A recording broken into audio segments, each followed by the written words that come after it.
Bismillahirrahmanirrahim. Assalamualaikum warahmatullahi wabarakatuh. Apa kabar anak-anaknya semuanya?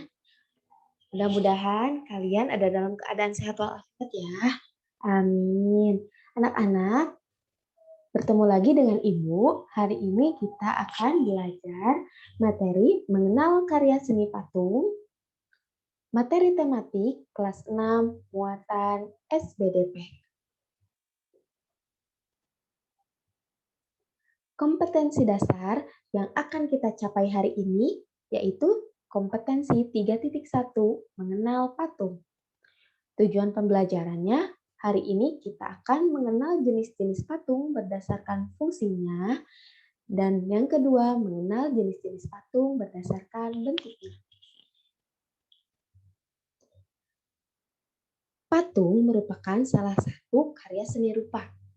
Karya seni rupa ini terbagi menjadi dua, yaitu karya seni 2 dimensi dan karya seni 3 dimensi. Karya seni 2 dimensi memiliki panjang dan lebar. Karya ini hanya bisa dilihat dari satu arah saja, yaitu dari arah depan. Contohnya yaitu lukisan. Karya seni 3 dimensi memiliki panjang, lebar, dan tinggi. Karya seni ini bisa dilihat dari seluruh arah atau dari berbagai arah. Bisa dari atas, dari bawah, dari kanan, kiri, depan, maupun belakang. Contoh karya seni 3 dimensi ini salah satunya adalah patung, materi yang akan kita pelajari hari ini.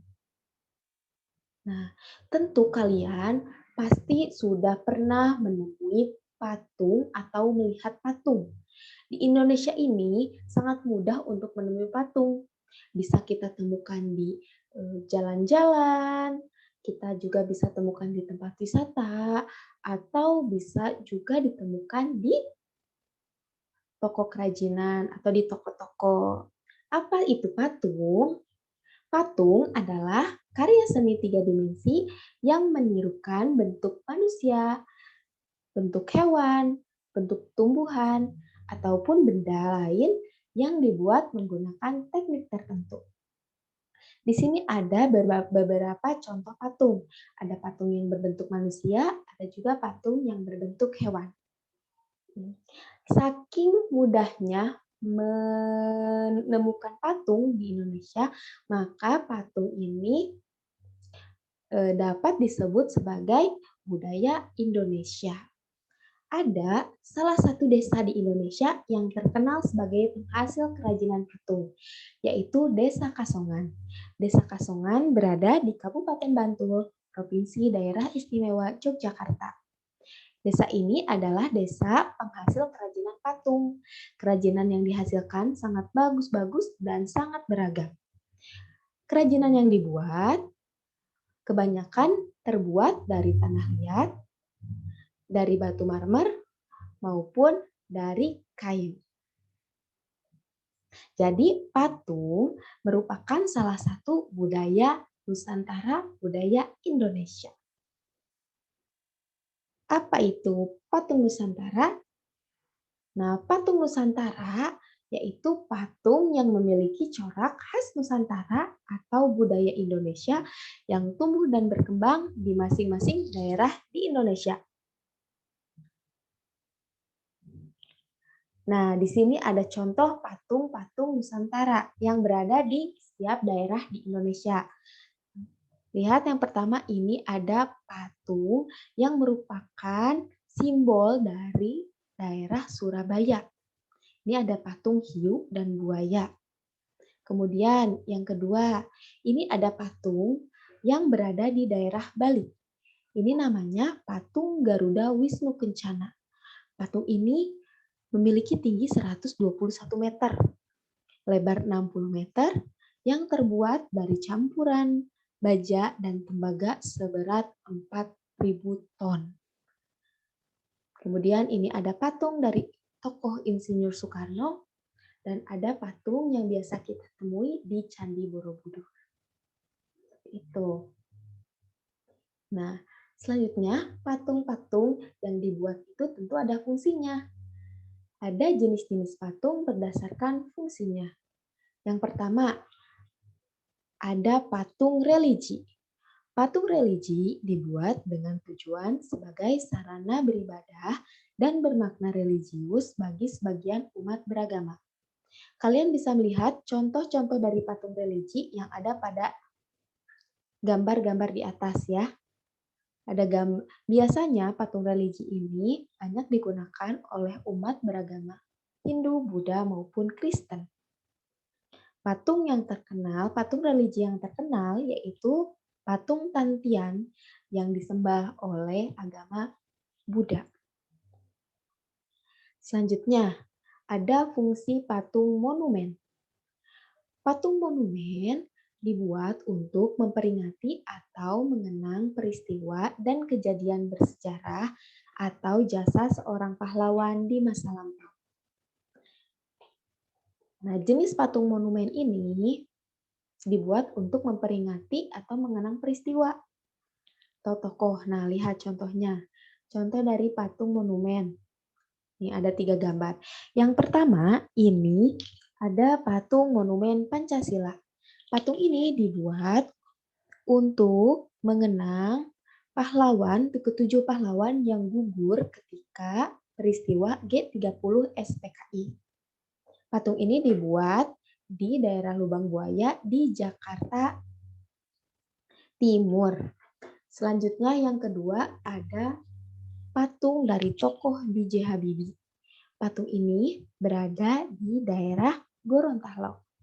Yang ketiga ini ada patung monumen Patimura. Patung ini dibangun sebagai simbol perjuangan warga Maluku untuk mencapai kemerdekaan. Jenis yang ketiga ada patung arsitektur. Patung arsitektur dibuat untuk menunjang konstruksi bangunan dan memiliki nilai keindahan estetika. Jelas bahwa patung arsitektur ini banyak kita temukan pada konstruksi-konstruksi bangunan, seperti contoh yang ada pada gambar di atas. Jenis yang keempat yaitu patung dekorasi. Patung dekorasi dibuat untuk tujuan menghias bangunan atau lingkungan taman, baik di rumah maupun di taman bermain. Contoh dari patung dekorasi dapat kalian lihat pada gambar di atas. Ada patung burung bangau yang digunakan untuk menghias taman. Ada juga patung-patung dari kartun yang digunakan untuk menghias bangunan atau lingkungan taman. Jenis yang keempat ada patung seni. Patung seni dibuat bertujuan sebagai karya seni murni untuk estetika yang hanya dinikmati keindahan bentuknya saja. Nah, berikut contoh-contoh dari patung seni yang dibuat untuk dinikmati keindahan bentuknya saja. Jenis yang keenam yaitu patung kerajinan. Patung kerajinan dibuat untuk dijual. Patung jenis ini dibuat oleh para pengrajin. Patung ini dapat kita temukan di toko-toko penjual patung. Nah, bahan untuk membuat patung ini juga sangat beragam. Bisa dari tanah liat, bisa dari kayu, dari batu, maupun dari marmer. Selanjutnya ada jenis-jenis patung berdasarkan bentuknya. Ada 2 jenis patung berdasarkan bentuknya. Yang pertama, bentuk figuratif. Bentuk figuratif adalah patung yang realistis seperti bentuk manusia, hewan, dan tumbuhan.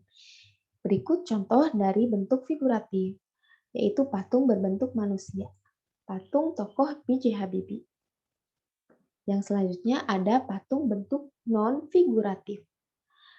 Patung bentuk ini adalah bentuk patung yang terlepas dari bentuk alam atau memiliki bentuk yang abstrak, tidak menyerupai manusia, hewan, maupun tumbuhan. Tetapi bentuk dari patung non-figuratif yaitu abstrak, seperti contoh yang ada di bawah sini.